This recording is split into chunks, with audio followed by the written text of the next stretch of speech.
1971 to 1974.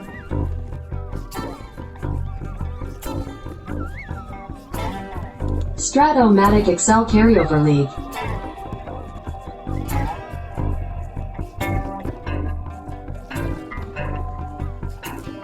Brought to you by the Shrimp Trawler.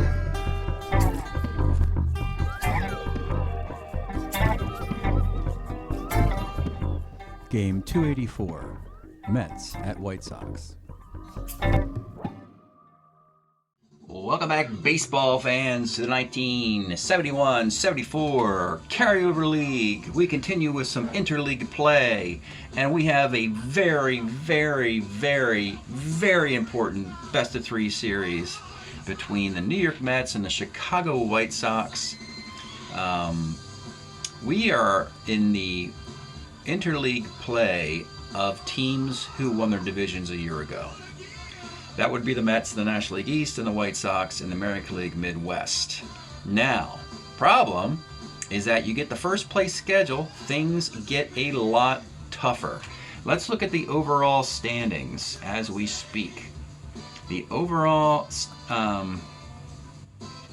for both squads. We'll start with the, let's go to the Mets first here.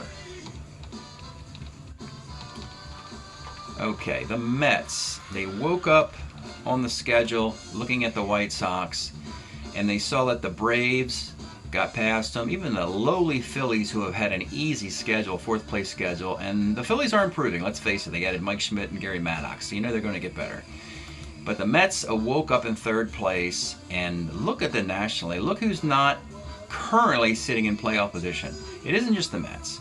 It is the Reds and the Pirates, with winning records admittingly, but just a little bit on the edge behind the Cardinals, Phillies, and Braves. While down at the bottom here, you have, you know, a bad Mountain Time zone. Giants and Dodgers, Astros and Giants are playing well. Look at the Dodgers fading here. Now, as far as the White Sox go, it's a hourglass, half empty, half full, depending on how you look at it. The American League comes into this 10 over 500. Well, they were 11 over 500, but now they're 10 over 500 overall. And it's weighted heavily up top here. Look at the Orioles and the Blue Jays, even the Yankees and the Expos and the Tigers and the Indians. They're all playing great baseball. Meanwhile, west of the Mississippi, you got the White Sox opened up this morning, tied with the A's for a number 3 and number 4 seed with 500 records, while the rest of the division flounders away. No guarantee for any of these teams, really. And so I don't know. I think the White Sox probably have it easier because all you have to do is stay afloat in this division and just squeak into the playoffs. Mets actually have to do some lifting here, even though the National League is 10 games under 500. They have to get past these Phillies, and they have to worry about the Reds and Pirates getting hot and the Dodgers getting hot. So even though the National League's 10 over 500, the Mets are still in a little bit of trouble. And even though the White Sox are only sitting at 500, their division is so weak that they're not overly concerned that all these teams here are doing so well. The White Sox do not look like a wild card team. They got to win the division or go home, period. And so let's take a look at what's happened in the best of 3. Game 1 was just played, and this was the most predictable result I could imagine. Game 1 saw Wilbur Wood, the ace of the White Sox, against Jon Matlack, the new ace of the New York Mets, as he has simply outperformed Tom Seaver for 2.5 years now in my Strat League, regardless of what's printed on his card. So Matlack is a battle of lefties, probably the most successful lefties, aside from maybe Mike Cuellar and Vida Blue, in the league at the present time. You know these guys are going to perform. You know it's going to be a low-scoring game. You know it's going to be a play here or there decided. So let me take you through this game. Top of the second, Dick Allen singles. He's a beast stealer, but you got Jerry Grody with a nice throwing arm. And of course, Carlos May hits a ground ball to Bud Harrelson. Well, so much for that. And then in the 6th inning, Bucky Dent singles. Walt Williams hits a ground ball to, you guessed it, Bud Harrelson. It's Matlack finds ground ball short X on his card, probably more than any other guy. The White Sox best shot was in the 7th with a walk case single, but Bill Melton grounded out. Buddy Bradford struck out. How do the Mets touch Wilbur Wood? Well, the White Sox have Tom Egan as a +2 arm catcher and Bob Stinson's a +1 arm catcher. In the 4th inning, you get a walk to Willie Mays. He steals a base, and Bobby Darwin does get a single off of the Wilbur Wood column. He gets the +1 single ... to score the run. That's your ball game.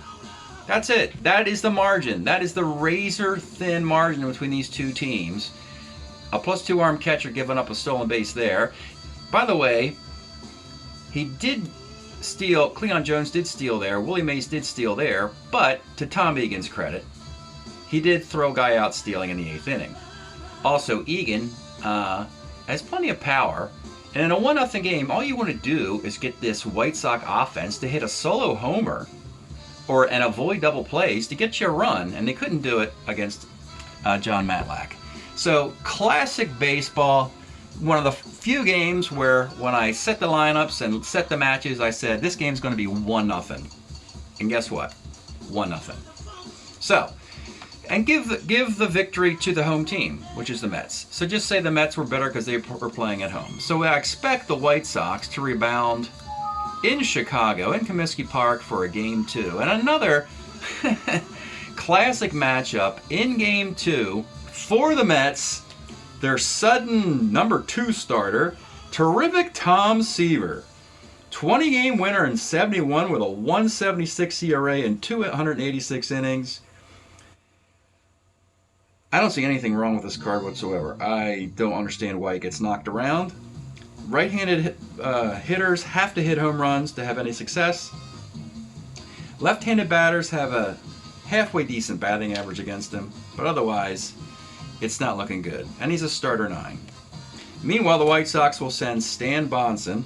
He is a 21-game winner. One more than Seaver, if you can believe that. With a 3.61 ERA in 72. Bonson's only a starter 6. He's got to worry about giving up the long ball to lefties. And probably will not finish the game, have to rely on his bullpen to win. So the White Sox are probably the one offense that could threaten Seaver. We saw the Atlanta Braves and their offense beat up on Seaver, and so the White Sox offense has been retooled specifically for that because they have defensive players, Bucky Dent, Tony Muser on the bench with Tom Egan. So they've got all their offense to start the game, and the Mets, trying to do something different, are putting Bud Harrelson in the leadoff spot for the first time all year, trying to ignite the Mets and get them on a little bit of a winning streak. Classic baseball, the most important of the interleague series yet that I've played, as far as, if the Mets win this 2-0, they have a reasonable shot to make the playoffs, and the White Sox certainly don't want to be swept. I think the White Sox could take a win and even concede a Game 3 if they can just get the win today. And their playoff aspirations should stay on track. Let's get started from Comiskey Park. It is Mets White Sox leading off Bud Harrelson. 2-4 rolls to first. Gil Garrido, who has somehow supplanted Lee Lacy at second base. 2-9, lines of second. And with 2 outs, it's Cleon Jones. 56, pops a short. That's the start Bonson wants. Bottom of the first, Buddy Bradford getting put in the leadoff spot, looking for one of those solo home runs off of Seaver. 39 is a ground ball to short. Bob Stinson batting second for the first time all year because of his high on-base percentage with walks. 1-6, let's take a look at Bob Stinson's card. He was acquired from the Expos in the offseason. 1973, a 261 hitter. 17 walks and 111 at-bats, and that'll put a ton of walks on the card. How do you not like a switch-hitting catcher with power both ways, with walks both ways, and has a higher on-base percentage than Louis Aparicio and Bucky Dent and Walt Williams? So he bats second today, and he draws the walk. Now you have the meat, beginning with Ken Henderson.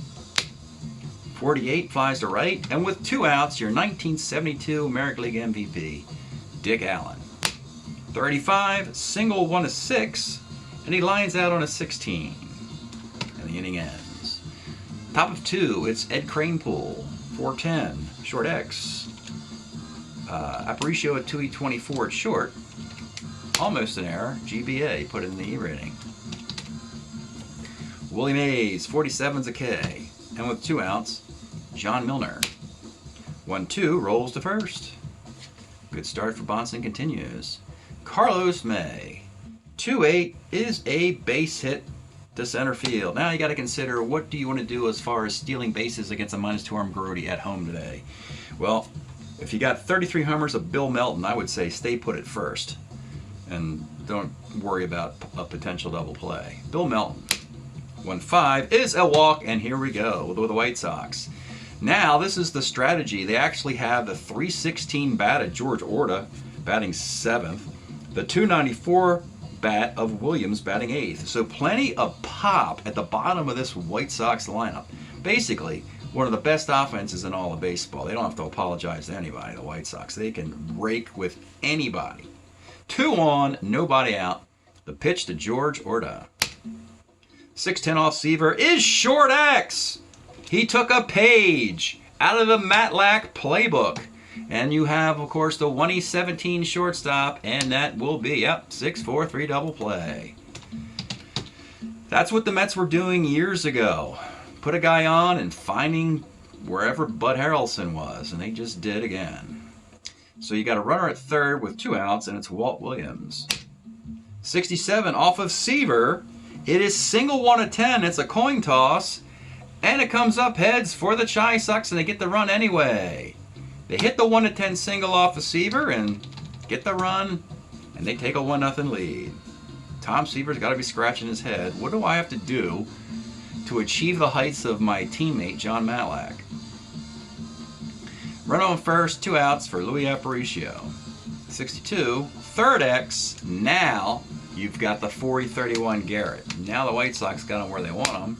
But Garrett turns a double play, or doesn't have to turn a double play. He gets the final out as a 4E31 third baseman. That's very rare. So no 2-out addition. It's just a 1-0 game. We go to the third. Now it's Stan Bonson. Get you through at least 6 today, Stan. Wayne Garrett. 55, rolls a second. Jerry Grody, 1-4, rolls a third. Dave Marshall, 66, is a walk, and the Mets have their first base runner. Marshall's a C stealer, and Harrelson would be hitting and running if there wasn't 2 outs, but there is 2, so he has to swing away. 65, second X, and here is Orta. So this is the problem by going with offense. You have Orta's 4E20, but Orta makes a good defensive play there as a 4 second baseman. So the inning ends. Bottom of the third, Buddy Bradford. 55 off Seaver is a K. Bob Stinson, 6'10", short X, has that 1E17 again. That's an out. I don't think Bud Harrelson's made an error since 2021. Ken Henderson, 1-2 is a Lomax. We'll go to the fourth. Gil Garrido, 111 is a walk. D stealer and a 12 runner.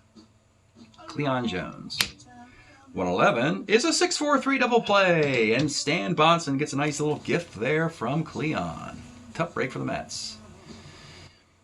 Unfortunately, Garrido as a D stealer, you lose the opportunity to steal off a +1 arm catcher, or at least do a hit and run, and you end up running yourself into a double play. That's exactly what the White Sox were hoping for, even though I think in the off season they're going to have to find a better catcher, and unfortunately Brian Dowling is on the horizon, but he can't throw either.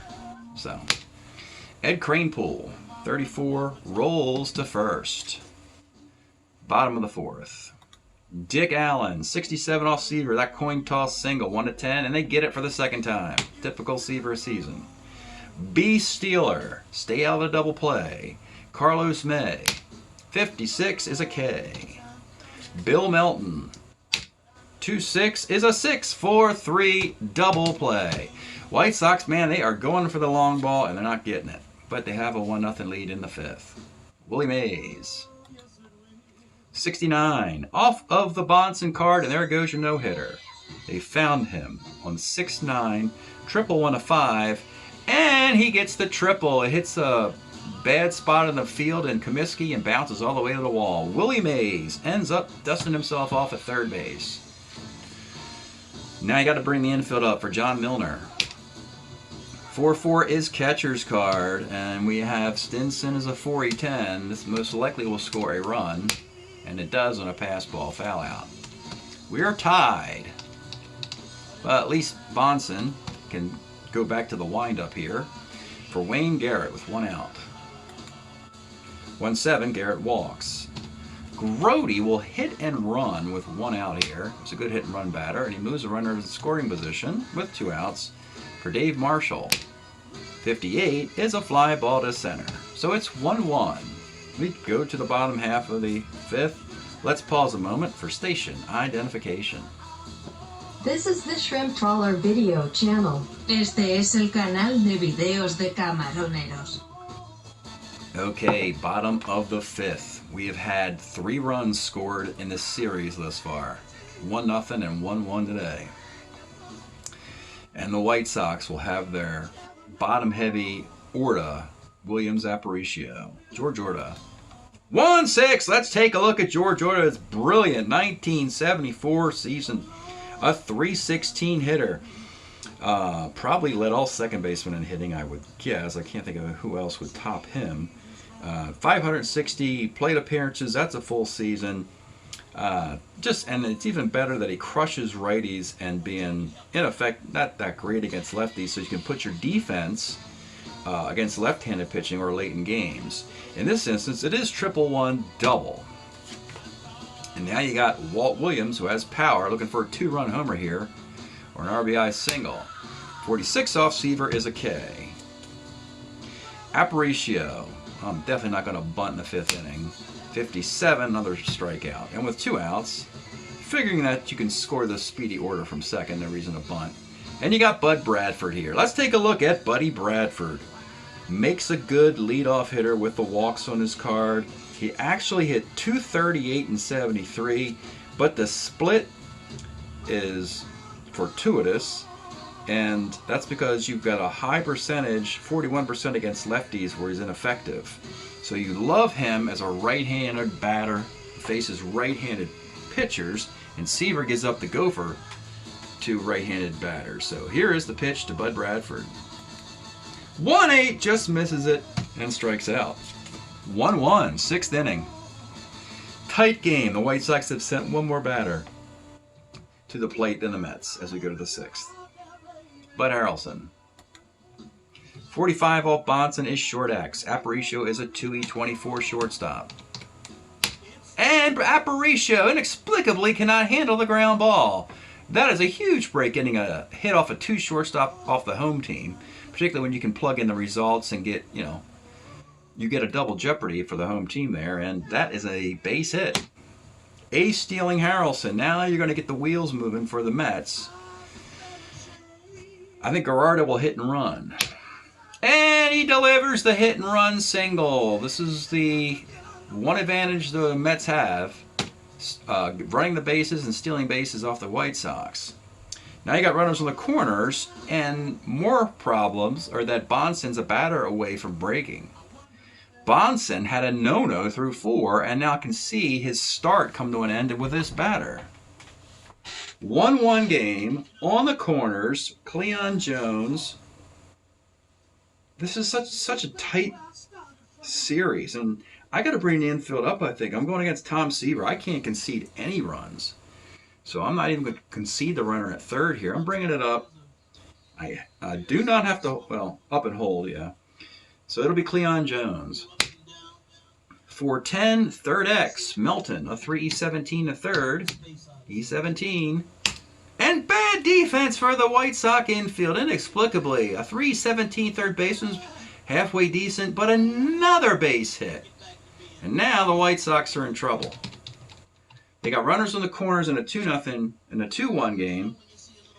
Well, they got to bring it up now. And you know what? They're going to use this opportunity with Kranepool and Milner and Garrett coming up to get old poor Stan Bonson out of here because he just hit his point of weakness in the 6th inning. Stan Bonson, 21-16. How do you get your point of weakness in the 6th inning with that many decisions? You'd think you'd pitch into the 8th and 9th inning, but he didn't in 72, and that hurt him here. 3 straight batters break him, and the White Sox need this badly, so he will leave after 5. And we're going to go with Dave Lemons. He's actually been pretty decent this year for the White Sox. Much better than Forster closing games. At least setting up games, Lemons has been pretty good. He was 4-7 in 72 for the White Sox with a 2.94 ERA in 95 innings. Big moment here for the White Sox and their season. In the 6th, with runners on the corners, nobody out in a 2-1 game. Ed Kranepool will leave, or maybe not. Let's think about that. They're going to pull him. He doesn't have any hits on his card. That's why Kranepool's going to leave. And you get a 2-run homer or a 2-run single here. This game's just about over. That means that John Milner will have to finish the game at first base. Not a big deal. And we're going to go with Bobby Darwin as the pinch hitter. Let's take a look at him. Bobby Darwin was actually a Twin in 1972. Nice year. 22 homers and a 267 batting average. Mets got him in the offseason to replace Kenny Singleton in right field. So Dave Lemons got Kranepool out of there. He'll face Bobby Darwin. The infield will remain up. And here's the pitch.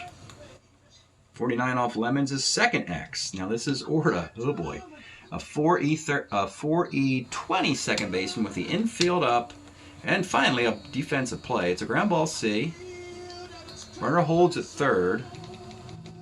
The runner at first goes to second. So it's still going to be up with Willie Mays. Second and third, 1 out. And the pitch to Willie Mays. 111 is a strikeout plus an injury. That's huge suddenly. Strikeout plus injury for Willie Mays. And we just took Kranepool out of the game. So the Mets are losing bodies here. They lost a center fielder.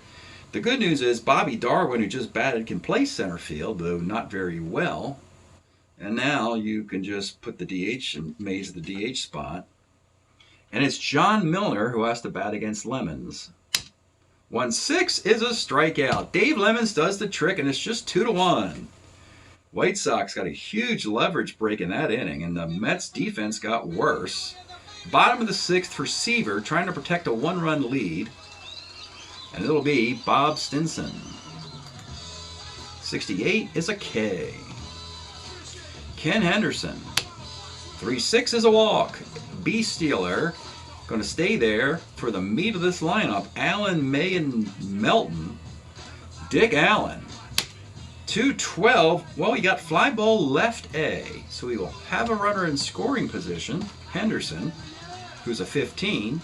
For Carlos May, who has singled and scored in this game. 2-9. Let's take a look at the Carlos May card. It is a single to right field for the 1972 Carlos May with 308, 12 home runs.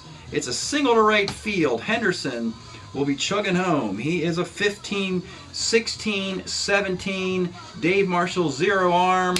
And he scores on a 7 and we're tied. Hardly surprising with Tom Seaver's spate of bad luck in Strat-O-Matic that he would lose the run in the top of the inning. That gives Stan Bonson a no decision today. Now you got May at first. Really tempted to steal, but I want to let Bill Melton swing away because he's having a huge year with home runs. He leads the club. Bill Melton. 55 off Seaver is a K. 2-2. What a nice classic matchup. This would be a really interesting World Series, though there are probably better teams out there in a potential World Series. But a really good chess game between these two teams. We go to the top of the 7th. Lemons will face Garrett, and then we'll see what happens. They also have Dave Marshall in this. He has to stay in the game after the Willie Mays injury. So you have two lefties, and Lemons has been the most successful White Sox reliever. They're going to leave him in there. He is a relief 3. And it'll be Wayne Garrett, who has power. 2-9, let's take a look at the Wayne Garrett card of 1973. 570 plate appearances, 256 average, and 16 home runs. 2-9, double one is 16. It's a 2-base hit. Now you got Jerry Grody and then Dave Marshall. Jerry Grody. 2-8, he delivers the same template. Let's take a look at Grody. 74 card at 257, but he just hit it for a single to center field. Garrett is only a 12 runner, but you have in center field Ken Henderson, -2 arm, so he'll stay put. Runners on the corners, a left-handed bat, Dave Marshall. 47 off Lemons is a K. And now you got Bud Harrelson. This is an interesting moment here. So, if you're wondering about a squeeze play, the only time a road team, in my opinion, has done a squeeze play on the road with runners on the corners and 1 out with an A bunter in a tie game or leading in the 9th inning. But it's the 7th inning. But it's Bud Harrelson, and we're going to try it. We're going to do this squeeze with runners on the corners and 1 out. A bunting Bud Harrelson. Up to 7 will be successful. And here is the squeeze result. It's an 11. That's bad news. I don't even know what it is. Let's go check it out on my chart here where the 11 is on the squeeze. Oh, he has to steal. Okay, yeah. He's trapped. So no swing. No swing. He misses the bunt, and the runner comes running in from third base, which is Garrett. But look, he rolls a 2 on the steal attempt.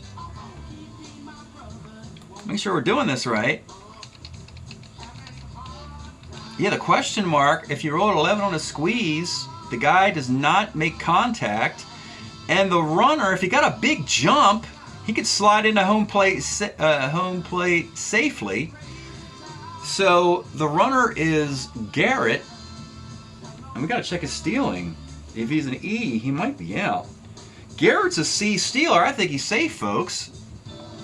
What is a C stealer? The infield is up and holding.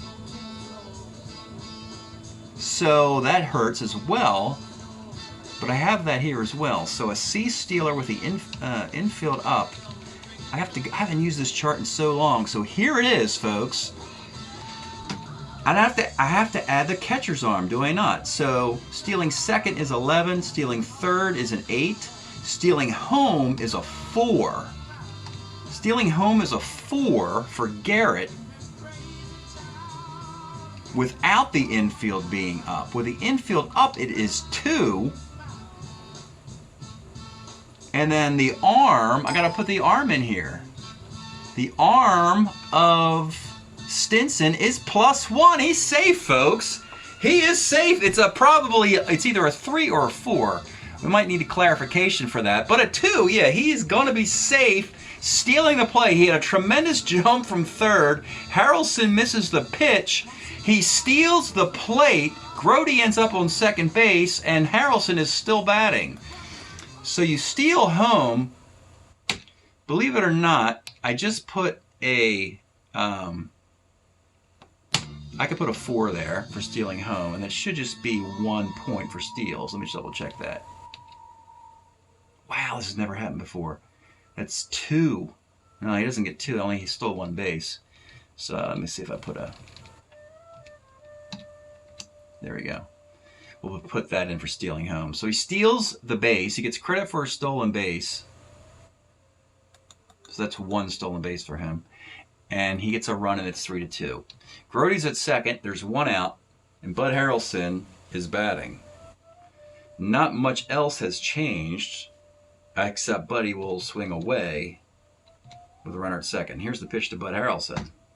64 off Lemons is short X. This is Aparicio. It's a 2, E24. It having his problems with the runner moves a third. with 2 outs, and it's Gil Garrido, Cleon Jones, Bobby Darwin, and a right-handed batter to replace Willie Mays, which would be, I guess, Lee Lacy with Garrett going to DH. So all righties are coming up. God, I hate to pull Lemons. It's not his fault. He's done pretty well. But I'm going to pull Dave Lemons after inning and 2/3 because I got all these righties coming up.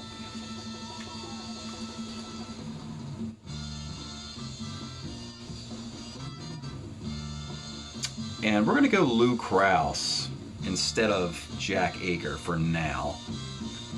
As Lou Krause has fewer hits on. Let's take a look at Lou Krause. He was actually a starter for the Brewers in 71, 8-12, 295 ERA, and 180 innings. Lou Krause. And what we like about him is the double 1-3 and single 1-12 against righties. Does give up home runs, however, Gil Garrido does not have power. So that's why he got the choice instead of Aker in that moment in the 7th, with a runner at second and 2 outs in a 2-1 in a 3-2 game. The pitch to Gil Garrido. 2-3, he flies to left field.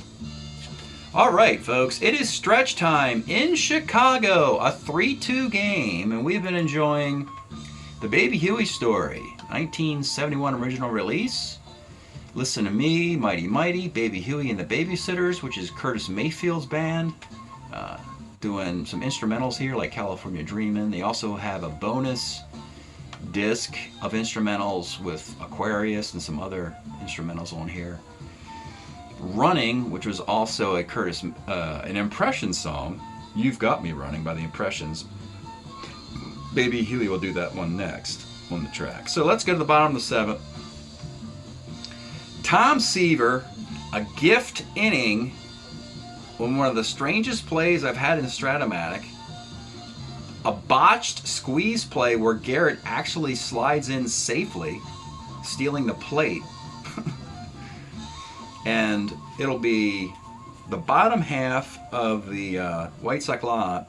By the way, defensively, Lee Lacy goes into second. Garrido moves over to third with Willie Mays out of the game. And the only player on the Met bench is Duffy Dyer, who's a backup catcher to Jerry Grody. So, no other defense to bring in. And it'll be George Orta leading it off. 2-5 flies to center. Walt Williams. 1-7, let's take a look at the Walt Williams card. 294 average in 71. Great card for the White Sox. 380 plate appearances. Was really stuck on the bench while Tony Muser was playing, but then they decided that, you can't leave this guy on the bench. He's too good. So Muser ended up being on the bench. 1-7, Walt Williams, double 1-4 is a base hit. And now you got Aparicio. This would be a great opportunity for a hit and run, as Aparicio doesn't have any power and his batting average isn't particularly good. A hit and run, we're going to do it. If the Mets can botch a squeeze and score a run, I can do a hit and run with Aparicio here. The hit and run is a 7. I got to steal a base, but I roll a 2 and I steal a base. And I get a T rating, but the T rating is 18, so that won't get him the 3rd. You see the T rating is underneath steal in advance there. So Williams steals the base, so you have a runner at second, and Aparicio is still swinging. So here is the pitch to Aparicio. Neither guy, Harrelson or Aparicio, the shortstops, were able to make contact with pitches in this inning. Now they have to swing away. Aparicio. 2-4. Pops to second. And with 2 outs, it is Buddy Bradford.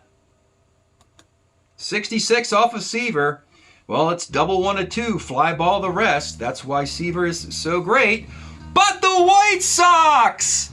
The Chicago White Sox get the prayer. It is answered. Double 1-2. Fly out the rest.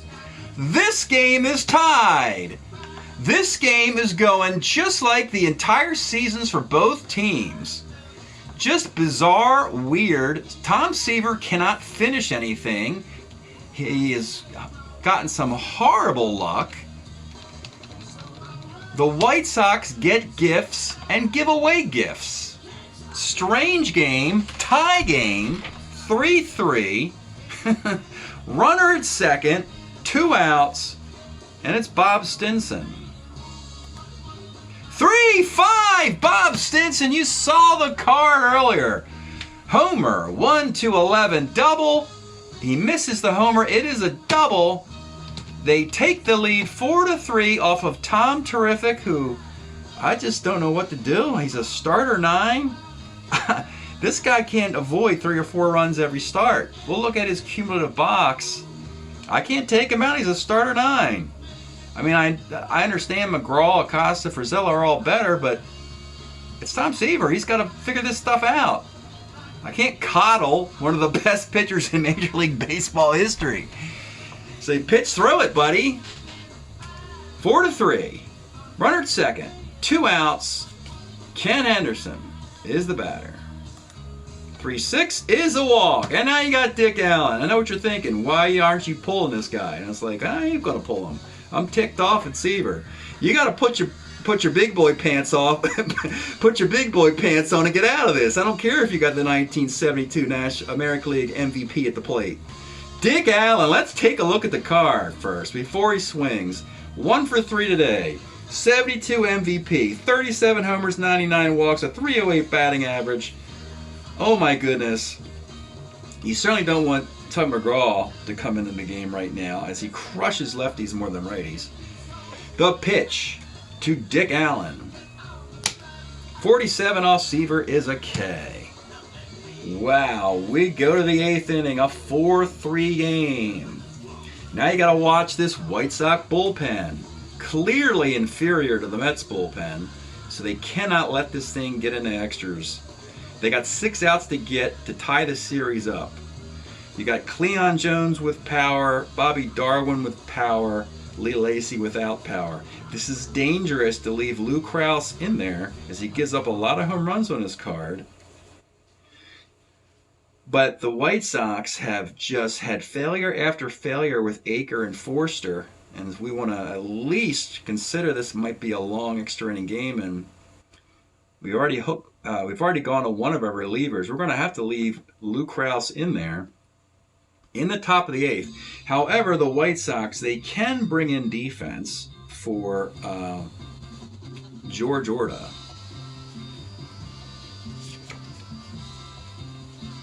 They can pull out either the DH Williams or Orta. Let's pull the DH Williams out, and I'll let George Orta stay in the game as a designated hitter. Because as a left-handed batter, he would do very well against Tug McGraw, who's bad against left-handed pitchers in a reverse platoon. So Orta will stay in at DH. Williams will leave, and the new shortstop is Aparicio. The new second baseman is Bucky Dent. We go to the 8th inning, and it is Lou Krause trying to protect a 1-run lead. And it'll be Cleon Jones leading it off. The pitch to Cleon. 34 rolls a short. Now you got Bobby Darwin, who was brought in when they made the pitching change earlier, now facing a righty, Krause. 1-7 is a strikeout.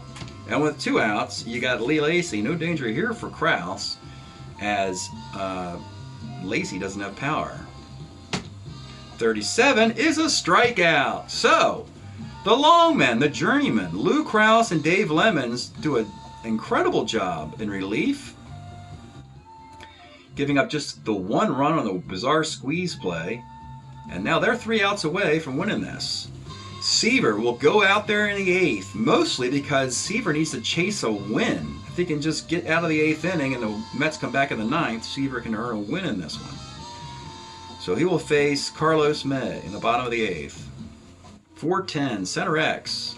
Oh, but it is not Willie Mays. It's Bobby Darwin, the 4-7 center fielder. And he makes the grab! So the 4-7 guy playing out of position in center field manages to snow cone a fly ball. Boy, folks, I hope this game doesn't go 15 innings. I don't know if I got the stamina for it. These teams just frustrate me. Bill Melton, 39 is a walk. And now it's Orta, left in there because of his lusty batting average. 37 is a K. And with 2 outs, it is Bucky Dent. 6-11. Third X, but it's Gerardo moved over to where Garrett used to be. He's a 3-12 at third base, and he boots the ball. And we have 2 base runners. The E12 third baseman just kicked the ground ball at third. Bucky Dent is on. Boy, though, Chisas could really use a big hit here out of Louis Aparicio to just give some cushion to their bullpen. So it's 2 on, 2 outs for Louis Aparicio. 1-3, pops to second base. Well, it can't go any other way. Game 1 was 1-0. Game 2, 4-3 in the 9th. And oh boy, Lou Krause, you got Milner, a lefty, Garrett, a lefty, Grody and Marshall, a lefty, with Duffy Dyer on the bench. And oh my goodness, folks, do we have to do it? Yeah, we have to do it, folks. We're going to pull Krause after an inning and a third. And Terry Forster, hey, if it's been anything like it's been, he's going to blow this thing in the 9th. I mean, if Seaver can blow the lead in the 7th, Terry Forster can easily blow this thing in the 9th. Let's take a look at Terry Forster, the default Chi Sox closer. 72, he was 6-5 with a 2.25 ERA in 100 innings. He's an outstanding pitcher, but he comes into this appearance with an ERA above 10. An ERA of 10 and some change. More runs than innings pitched. Like 9 innings and 11 runs. He's been terrible, would be a nice thing to say. He's been terrible this year. But he comes into the 9th inning. All the White Sox defense is in there. Technically, we can improve defense at first base. And we will. We're going to pull Orta now, who moved to DH. And we're going to put Tony Muser at first base, who's better defensively than Dick Allen, who moves to designated hitter. In the 9th inning, Milner, Garrett, Grody, Marshall, with 1 Duffy Dyer can pinch hit for somebody. Might have to have him pinch hit here for Milner, because Garrett is better than Milner.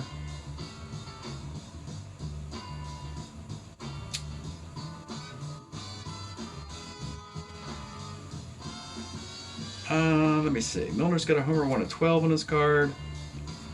Garrett's got a 1-4. Okay. No, we'll let Milner swing away. John Milner will swing away to lead off the 9th inning. 1-2 is a pop to second base.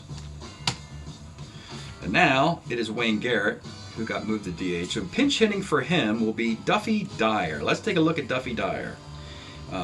He's a good power hitting catcher against lefties in this particular year of 72. At 231, but 8 homers and 325 at bats. Needing a solo shot to tie this thing off of Terry Forster. The pitch to pinch hitter Duffy Dyer. 46 off of Forster is single 1-14. Oh yeah, he gets it. On an 11, it's a base hit. But he's a 10 runner. And now you got Jerry Grody with a slow-footed runner at first and 1 out. The pitch to Jerry Grody. 66 off Forster is a strikeout. And with 2 outs, it's Dave Marshall. Let's take a look at this guy. He's left-handed, but he's not that bad. He has a homer 1-10 on 6. Has enough walks. And they have nobody else left on the bench. We just used our last guy in Dyer. So the pitch to Dave Marshall. 42 off of Forster is a fly ball to center field. And that'll do it. And the White Sox do indeed get the win.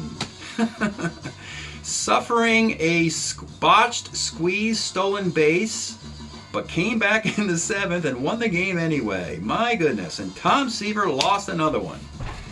My goodness. The teams split the 2 games. The teams have combined for 8 runs, 4 apiece. And we'll look at the overall standings as well and the stats for this one. It's been a microcosm of both teams' seasons. Tight, fingernail biting games. Forster gets a save. Maybe he's on the right track now. A hit and a strikeout. Lou Krause, inning and a third. He came in to face Gerardo, got him out, and then got 2 strikeouts in the next inning. Lemons had to come on and face Bobby Darwin. He came in the 6th inning with nobody out and runners on the corners. He got a ground out with the infield up and 2 strikeouts. Then in the 7th, he gave up 2 hits, a run and a K. And yeah, that is an earned run. It's a clean double, a base hit, and a steal of the plate. So that's a clean run. Stan Bonson, 5 innings and 3 batters in the 6th. Gave up 4 hits and 2 runs. 1 was earned, 1 scored on a pass ball. He walks 3, strikes out 1. And Tom Seaver went the distance for the Mets. 8 hits, 4 runs, pretty normal, pretty ordinary, nothing really special there for Seaver. At least he didn't give up a home run. He's walked 5 and struck out 9, so he put 13 men on in 8 innings. We left them in there, and yeah. Let's give the win to Lou Krause. Lou Krause was the pitcher at the start of the 8th inning, so he gets the win as they reclaim the lead. 1019, Forster gets the save. 0108, 4837, 4837, 3759, 5937. The Mets put 10 men on base, the White Sox put 13. I guess you could say the White Sox deserved to win. Pretty much the home cooking decided these nail biters. And unfortunately for the White Sox, the schedule this year had them playing interleague on the road. Last year there was interleague at home, so Game 3 will be in Shea Stadium. I'll give you the results at the end of the video, but let's go to the stats for both squads.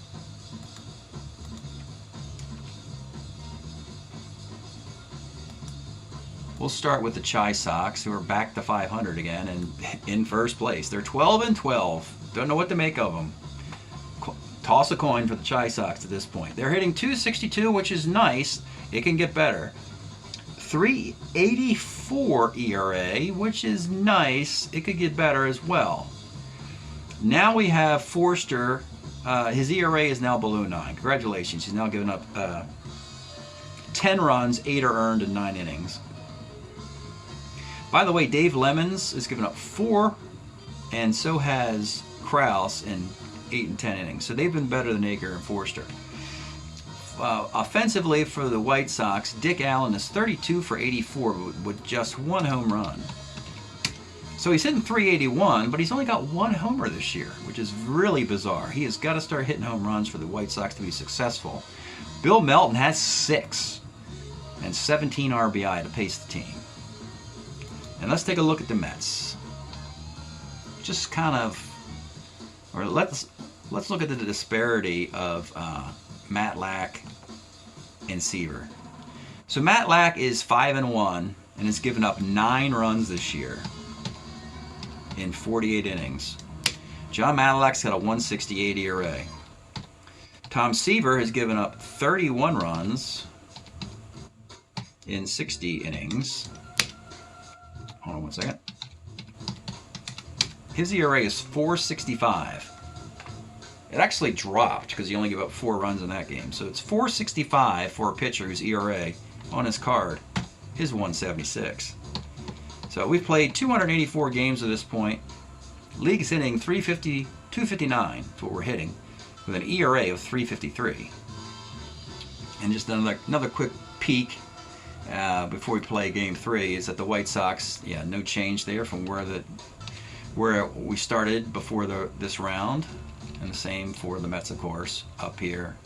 Still can't figure out how to get any traction going.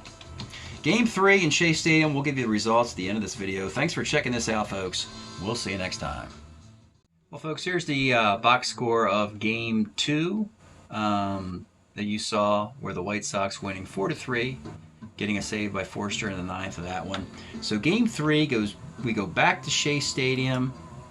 Another classic Mets-White Sox battle. Talk about the kings of frustration trying to manage these squads. White Sox sent Tom Bradley, a very, very highly regarded number 2 starter, flying under the radar against Jerry Koosman, the number 3 starter and lefty for the Mets.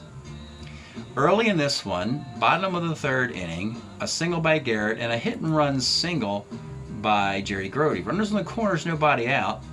Bradley, they play it back and he gets what he wants, double play ground ball, and gives up the run. But they wanted the double play and they got it. So they got a 1-0 lead for the Mets, pretty typical.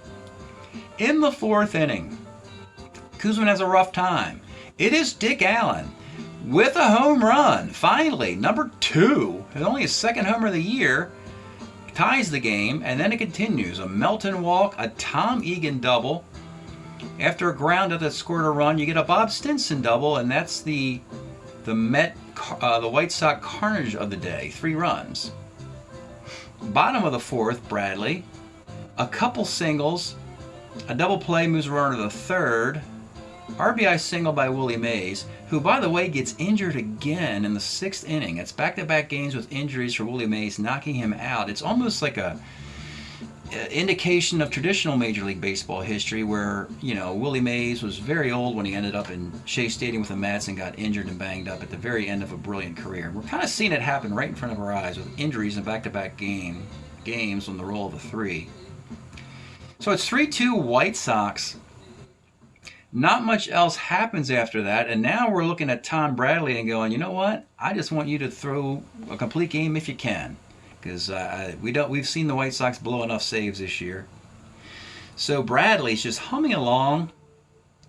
3 up and 3 down in the 7th, 3 up and 3 down in the 8th. In the 9th inning, he gets up a strikeout, a ground out. He walks Bobby Darwin, the replacement in center field for Willie Mays, bringing up power-hitting left-handed bat John Milner. And this time, the decision works to bring in Forster, a lefty, and take Bradley out after 8 2/3. Finally, the logic seems to work. Now I need the execution. And the funny part about this is Duffy Dyer rolls 5-4. If that's Milner against Bradley, that's a walk-off 2-run home run. But 5-4 off of Terry Forster is center X, and the center fielder is Ken Henderson at 2-6. He squeezes the fly ball to end the game, and the White Sox get 2 nice finishes by Terry Forster. Has he turned it around for the White Sox? That could be huge.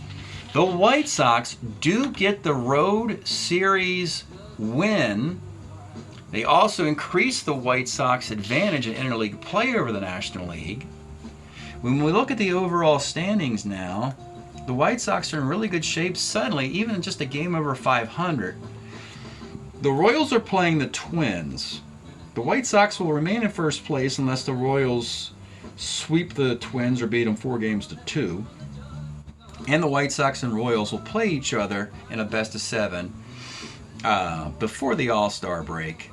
So that's great news for the White Sox in their division. Now, as far as the Mets, falling another game under 500, the Mets are now 10-12, which is stunning. A stunning fall from grace. Still in it, mathematically, of course, along with the Reds, Pirates, etc. But they're kind of like, between them and the Dodgers, Reds, Pirates, you know, somebody ain't making it. Some really accomplished Major League Baseball club is going to be on the outside looking in the National League when playoff time comes around. Break up your Chicago White Sox. That's a pretty important interleague series win against a World Series champion 2 years ago Mets team with the best record in the National League. Maybe the White Sox have turned the corner playing tough baseball, 1-run game baseball 3 days in a row against a World Series caliber opponent. That's it. Thanks for checking the series out. We'll see you next time.